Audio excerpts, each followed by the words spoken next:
So we've been talking a lot about a couple of things lately. We've been talking a lot about Trey Lance, and we've been talking a lot about the 2023 draftees. Ton of articles, ton of videos.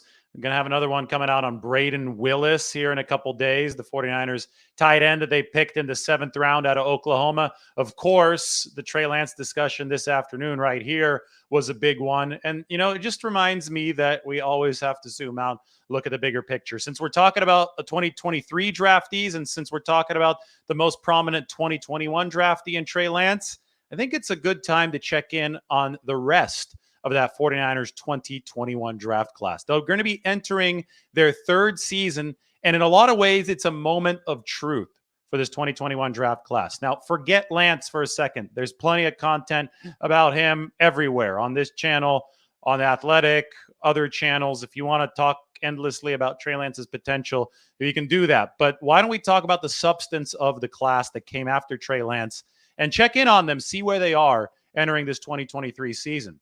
First, guy we have to look at is the 2nd round pick from that year, Aaron Banks. Everybody thought that he was a bust in 2021, his rookie season. Turns out he was just transforming his body, working behind the scenes. 5 or 6 snaps, right? All against Jacksonville in garbage time that first year. He earned a starting job in year 2. And he made enough progress to where the 49ers were comfortable letting go of Laken Tomlinson. And, this is a huge component of the 49ers plan. We say that they do not retain B-listers at premium prices. They like to keep their A-listers. Laken Tomlinson obviously wasn't one of them. He was a B-lister. But to let go of a guy like Laken Tomlinson, players like Aaron Banks have to pan out. If Aaron Banks doesn't pan out, the 49ers are screwed. And in 2022, he took a massive step forward, was an above-average pass protector, still missed some run blocks and obviously missed some pass blocks as well. But will he take another step in 2023? That's the question. Because in his first year starting, I think he sure answered the bell. Left guard was not a, oh my God, this position sucks kind of spot. Laken Tomlinson wasn't a world beater. He was durable at that left guard spot. But remember, Tomlinson gave up the Quinnen Williams pressure and the hit of Jimmy Garoppolo in week 2 of the 2020 season. They got Garoppolo hurt. So the 49ers don't mind and haven't minded searching for an upgrade pass protection-wise at left guard. And the question is, can Aaron Banks make that next step in 2023? That's going to be a moment of truth for the 49ers. Then there's the 3rd round pick from 2021, Ambry Thomas, the cornerback.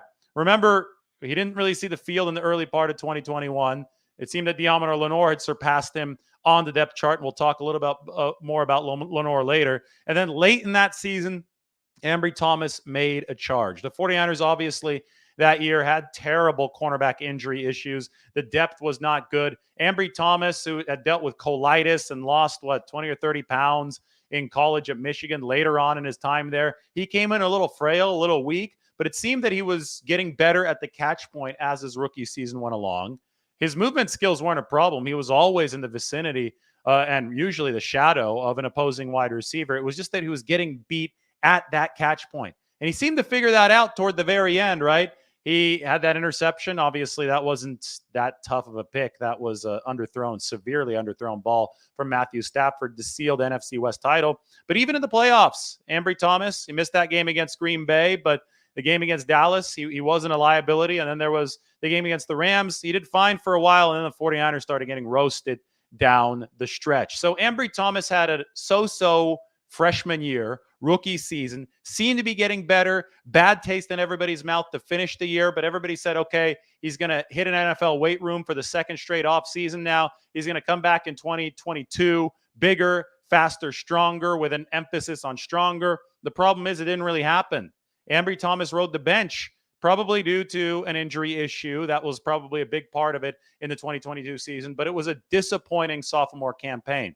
And you look at the 49ers cornerback depth right now, it's sketchy. And they're counting on Ambry Thomas, among other players, to give them a little bit of a backbone in that room because they can't run into the same problem that they did in 2021 that saw a ton of corner injuries and no depth to speak of behind them. It was Ambry Thomas that was thrown into the fire, in fact, that year for the 49ers. So his development here, if it can turn back around. It went downhill in 2022. If it could turn back around, go uphill in 2023, that can give the 49ers a huge boost. Another moment of truth for this 2021 draft class in 2023. 2023.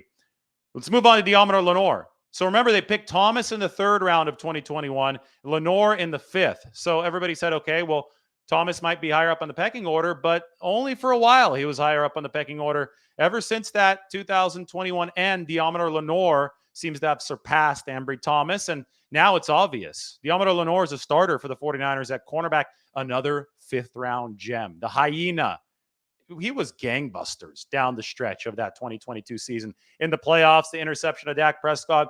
Lenoir and Charvarius Ward didn't give up anything to Jalen Hurts and the Eagles. That's a accomplishment that people don't talk about, people forget about in the NFC Championship game. But the 49ers, I think, are very confident in their starting 2 corners in Charvarius Ward and Deommodore Lenoir. So he closed 2022 surging. If that keeps up, huge news for the 49ers, and yet another 5th-round pick that has paid off. 6th-round pick, Elijah Mitchell from 2021. Really good back. 49ers R&D department called it. The problem is the injuries. He had 5 of them in 2021, played through most of them, right? But in 2022, they actually started to sideline Elijah Mitchell, and then he missed that NFC Championship game. 49ers could have obviously used him there. The health is wealth. The key is availability. The biggest ability and the best ability is availability. That's going to be the question for Elijah Mitchell. But still, anything they get from him as a 6th-round running back, found money, right? Now that you've gotten a glimpse of how good he can be, they call him Drano because he can find that hole so effectively. You've gotten that glimpse. You want him to stay healthy if you're the 49ers. Another 5th-round pick, along with Deommodore Lenoir in that 2021 draft. I mean, you talk about gold found in the 5th round. Talanoa Hufanga, he's already an all-pro. Now it's about avoiding the post-all-pro hangover. It's funny because Jair Brown, the 49ers' 3rd-round pick, their top pick of this past 2023 draft, a lot of the reason why they like them so much is because he shares a lot in common with Talanoa Hufanga. Great instincts near the line of scrimmage. A 40 time that's a little bit slow, maybe, if you just look at the raw time. A 1/100th of a second different than Hufanga's. They're both in the 4.6 range. But both of these players, the 49ers said, play fast. Their R&D department loved how quickly they respond to their specialized metrics, not the 40, which is a rather rudimentary time. So we'll see. If Jair Brown plays anything like Talanoa Hufanga, the 49ers have their safety tandem of the future. It's about Hufanga this year as a starter to begin the season next to Tashawn Gibson, presumably. It's about Hufanga not regressing. Obviously, last year he got lost a little bit on some of those play-action fakes, but I think those are issues that, in general, Hufanga cleaned up by the end of the year. He was a missile at the start. Teams started taking advantage of his aggressiveness down the stretch. It's about adjustments and counter-adjustments in the NFL. And Hufanga, he's tough. He's game fast and he's smart. I think he's going to be one of those guys, especially he's a competitor. I remember him bawling in that 49ers locker room after the NFC Championship game. He's going to use that defeat to fuel him. I think Hufanga is going to be a candidate for All-Pro again here in 2023. Finally, the forgotten man of that 2021 draft class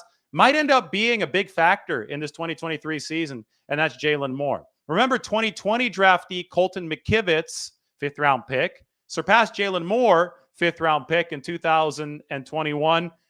At some point last year, Colton McKivitz became the favored man for swing tackle. And now Colton McKivitz is the favorite to start at right tackle to replace Mike McGlinchey. Such an important position for the 49ers. But don't discount Jalen Moore, who has started a couple games for the 49ers in the past.